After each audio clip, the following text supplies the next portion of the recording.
national dans l'actualité, dans la fonction publique. Les fonctionnaires dénonçaient aujourd'hui le gel des salaires, la baisse du pouvoir d'achat et les suppressions d'emplois. 2500 personnes selon les syndicats, 1400 selon la police. Sandrine Montero, Eric Taxil.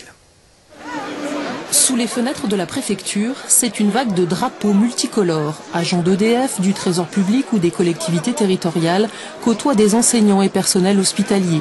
Une mobilisation unitaire contre le gel du point d'indice des fonctionnaires jusqu'en 2017.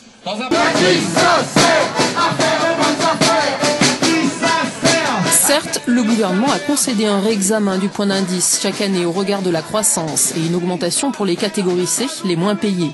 Mais pas trop apaiser la grogne qui s'exprime dans le cortège, d'autant que les manifestants pointent aussi des suppressions de postes et le manque de moyens qui affectent déjà des services. Et au pacte de responsabilité. La crise, ça sert à faire de bonnes affaires.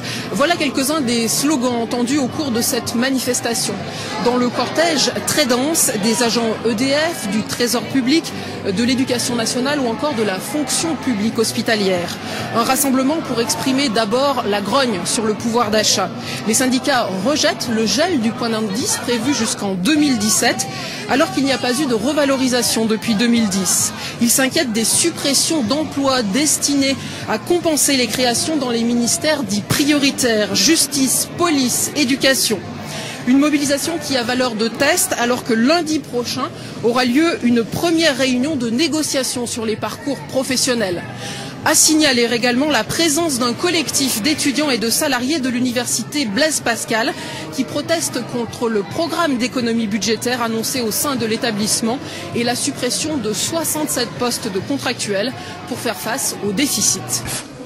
On craint que l'année prochaine, on n'ait plus assez d'enseignants dans nos facs et d'heures de cours et en gros des conditions d'études vraiment très compliquées, sachant que déjà l'université n'avait déjà pas beaucoup de moyens et donc cette nouvelle réduction fait que on va avoir du mal à fonctionner.